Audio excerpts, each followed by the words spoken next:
अब हम लोग दिमाग से खाली हैं या पैदल हैं समझ में नहीं आता कि पूरी दुनिया तो भारत के संविधान दिवस को या गणतंत्र दिवस को जो संविधान से जोड़कर देखती है, वो दिन है 26 जनवरी का, जिसको पूरी दुनिया पहचानती है, जानती है।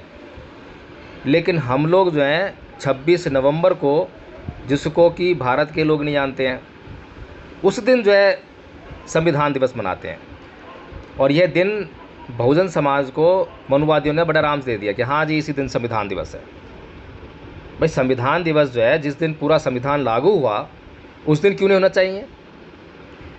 अगर उस दिन संविधान दिवस लागू हो जाएगा तो गणतंत्र दिवस की जो परेड शुरू होगी उसमें सबसे पहले आगे जो है बाबा साहब डॉक्टर भीमराव अंबेडकर की तस्वीर चलेगी और पूरी दुनिया उसको देखेगी, पूरी दुनिया जानेगी।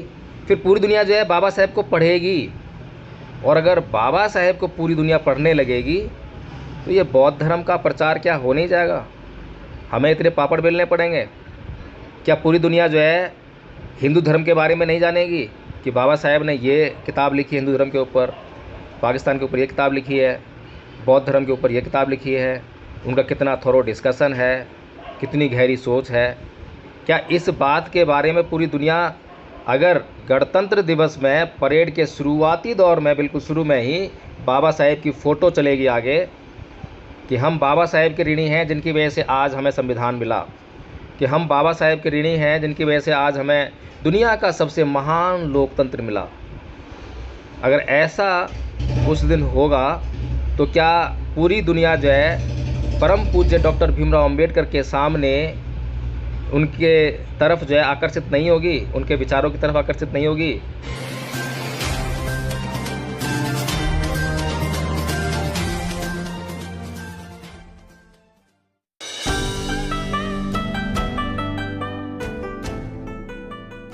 तो जो समस्या है उस समस्या को नहीं देख पा रहा है।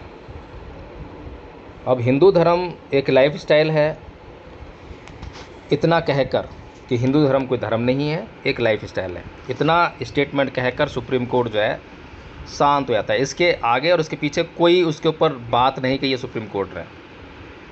तो इसके माध्यम से उसने हिंदू धर्म को धर्म मानने से इनकार कर दिया, ऐसा नहीं है, बल्कि हिंदू धर्म की गरिमा को स्थापित कर दिया है। अगर किसी धर्म को वह लाइफस्टाइल बोल रहा है कि ये धर्म जो है धर्म नहीं है बल्कि एक लाइफस्टाइल है, तो इससे बढ़कर कोई बात हो ही नहीं सकती है। It is quite scientific fact, a thing, बिल्कुल नितांत वैज्ञानिक बात है ये, अगर कोई धर्म जो है लाइफस्टाइल है तो। अब वो जो लाइफस्टाइल है कैसा है, अच्छा है या बुरा है, इसके ऊपर सुप्रीम कोर्ट शांत है। एक सेंटेंस भी उसने नहीं बोला है कि ये जो हिंदुओं का जो धर्म है ये धर्म नहीं है, ये लाइफस्टाइल है और यह ख़राब है या यह अच्छा है, नहीं बोला है। तो इसीलिए खाली लाइफस्टाइल कह देने से उसकी गरिमा ख़त्म नहीं हुई है, लेकिन हम लोग जो है चिल्ला रहे हैं, लेके चिल्ला रहे हैं इस स्टेटमेंट को कि भाई सुप्रीम कोर्ट ने हिंदू धर्म को धर्म मानने से इनकार कर दिया। अभी हम पूछें कि भाई क्या बौद्ध धर्म एक लाइफस्टाइल नहीं है? जब भगवान बुद्ध ये कहते हैं, बहुत से लोग चिल्लाते हैं। कल हम लोग प्रतापगढ़ में थे और बहुत अच्छा प्रोग्राम प्रतापगढ़ के जो हमारे आचार्य लोग हैं उन्होंने किया, उनको बहुत बहुत साधुवाद, आभार उनका। तो वहाँ पर भी जो है लोग बोल रहे थे कि भगवान बुद्ध की देशना थी, भगवान का सिद्धांत था कि अहिंसा ही परमो धर्म। मैंने उनको करेक्ट करते हुए बोला कि भगवान बुद्ध ने कभी नहीं कहा कि अहिंसा ही परमो धर्म। भगवान बुद्ध कहते हैं आचरण ही परमो धर्म। अभी आचरण क्या है? क्या लाइफस्टाइल नहीं है? ये बात तो बौद्ध धर्म के संदर्भ में कही जानी चाहिए कि भाई बौद्ध धर्म कोई धर्म नहीं है जिसे दुनिया धर्म समझती है, रिलीजन समझती है। उनकी जो क्रिया है, प्रक्रिया है, कर्म कांड है, वो बौद्ध धर्म नहीं है। बौद्ध धर्म तो एक लाइफ स्टाइल है, जीवन को बेहतर ढंग से जीने की एक कला है। ये जो स्टेटमेंट है ये बुद्ध के धम्म के संदर्भ में सटीक बैठती है। लेकिन सुप्रीम कोर्ट आज तक जो है बौद्ध धर्म पर तो ऐसी कोई टिप्पणी नहीं कर रहा। कि बौद्ध धर्म एक जीवन जीने की कला है या नहीं है, लेकिन हिंदू धर्म पर बोल देता है। तो हम लोग जो हैं, जिस तरह से हम लोगों ने क्या करा कि 26 नवंबर 1949 को बाबा साहेब ने संविधान लिखकर सुपुर्द कर दिया संविधान सभा को। तो संविधान दिवस जो है उसी दिन बनना चाहिए। अब हम लोग दिमाग से खाली हैं या पैदल हैं, समझ में नहीं आता कि पूरी दुनिया तो भारत के संविधान दिवस को या गणतंत्र दिवस को जो संविधान से जोड़कर देखती है, वो दिन है 26 जनवरी का, जिसको पूरी दुनिया पहचानती है, जानती है। लेकिन हम लोग जो हैं 26 नवंबर को, जिसको कि भारत के लोग नहीं जानते हैं, उस दिन जो है संविधान दिवस मनाते हैं। और यह दिन बहुजन समाज को मनुवादियों ने बड़ा आराम से दे दिया कि हाँ जी इसी दिन संविधान दिवस है। भाई संविधान दिवस जो है, जिस दिन पूरा संविधान लागू हुआ, उस दिन क्यों नहीं होना चाहिए? अगर उस दिन संविधान दिवस लागू हो जाएगा तो गणतंत्र दिवस की जो परेड शुरू होगी उसमें सबसे पहले आगे जो है बाबा साहब डॉक्टर भीमराव अंबेडकर की तस्वीर चलेगी और पूरी दुनिया उसको देखेगी, पूरी दुनिया जानेगी, फिर पूरी दुनिया जो है बाबा साहेब को पढ़ेगी। और अगर बाबा साहेब को पूरी दुनिया पढ़ने लगेगी तो ये बौद्ध धर्म का प्रचार क्या हो नहीं जाएगा? हमें इतने पापड़ बेलने पड़ेंगे? क्या पूरी दुनिया जो है हिंदू धर्म के बारे में नहीं जानेगी कि बाबा साहेब ने ये किताब लिखी है हिंदू धर्म के ऊपर, पाकिस्तान के ऊपर ये किताब लिखी है, बौद्ध धर्म के ऊपर ये किताब लिखी है, उनका कितना थोरो डिस्कशन है, कितनी गहरी सोच है? क्या इस बात के बारे में पूरी दुनिया, अगर गणतंत्र दिवस में परेड के शुरुआती दौर में बिल्कुल शुरू में ही बाबा साहेब की फ़ोटो चलेगी आगे कि हम बाबा साहेब के ऋणी हैं जिनकी वजह से आज हमें संविधान मिला, कि हम बाबा साहेब के ऋणी हैं जिनकी वजह से आज हमें दुनिया का सबसे महान लोकतंत्र मिला, अगर ऐसा उस दिन होगा तो क्या पूरी दुनिया जो है परम पूज्य डॉक्टर भीमराव अंबेडकर के सामने उनके तरफ जो है आकर्षित नहीं होगी, उनके विचारों की तरफ आकर्षित नहीं होगी? और ज़्यादा ध्यान से नहीं पढ़ेंगे क्या विद्वान लोग कि हाँ भाई अभी जो दुनिया के विद्वान लोग नहीं जानते हैं, जो बाबा साहेब को नहीं जानते हैं, तो वो भी पढ़ने लगेंगे, क्योंकि सभी लोग तो पढ़ते नहीं हैं। लेकिन जब कोई इंटेलेक्चुअल क्लास जब किसी एक विशेष व्यक्ति की तरफ अपना ध्यान आकर्षित करता है और उसको पढ़ता है तो साहित्य का निर्माण होता है। वो अपनी किताबें लिखेंगे, वे अपनी डिबेट्स करेंगे, वे अपनी चर्चाएं करेंगे। जब पूरी दुनिया के सामने जो है परम पूज्य बाबा साहब डॉक्टर भीमराव अंबेडकर इस दुनिया के कितने महान शख्सियत हैं, क्या ये साबित नहीं होगा? लेकिन प्रॉब्लम ये है कि बहुजन समाज जो उसकी मूल समस्या है उस पर विचार नहीं करता है। जो उसकी मूल समस्या नहीं है, जो कि उसकी मूल समस्या को दूर करने वाली बात नहीं है, उसको झुंझुना की तरह हाथ में लेकर वो बजाता रहता है, ढिंढोरा पीटता रहता है। जैसे कि जय जय जय जय जय भीम के नारे लगते हैं, नीला पटका, नीली ड्रेस, ये सब जो हैं बहुजन समाज के पास एक झुनझुने की तरह हैं, जिसको हमेशा बजाता रहता है कि बाबा साहेब हमारे इतने महान, इतने महान, इतने महान। फिर पूछा भाई कितने महान? कि पूछो मत कितने महान।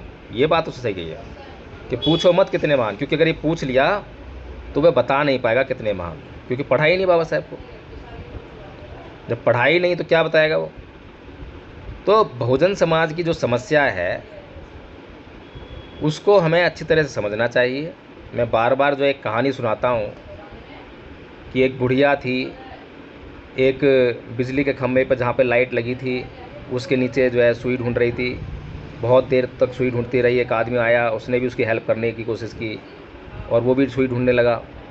बहुत देर बाद वो बुढ़िया से बोला कि हे बूढ़ी माई, क्या तुझे अच्छी तरह पता है कि तेरी सुई यहीं खोई थी? तो बुढ़िया उसको बताती है बहुत देर बाद कि बेटा सुई तो मेरी कुटिया में खोई थी, लेकिन क्योंकि यहाँ रोशनी है इसलिए मैं यहाँ ढूंढ रही हूँ। ये हालत जो है बहुजन समाज की है आज। उसे करना क्या है और कर क्या रहा है इसको सोचता ही नहीं है, इसको समझता ही नहीं है। ये 8:30 है ना?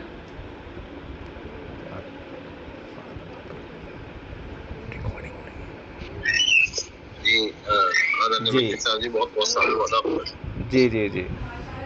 तो इसीलिए जो है मैं जो संविधान का वाचन जो है इससे पहले कि शुरू हो, अभी शुरू नहीं हुआ है, अभी हमने संविधान का एक भी आर्टिकल शुरू नहीं किया है।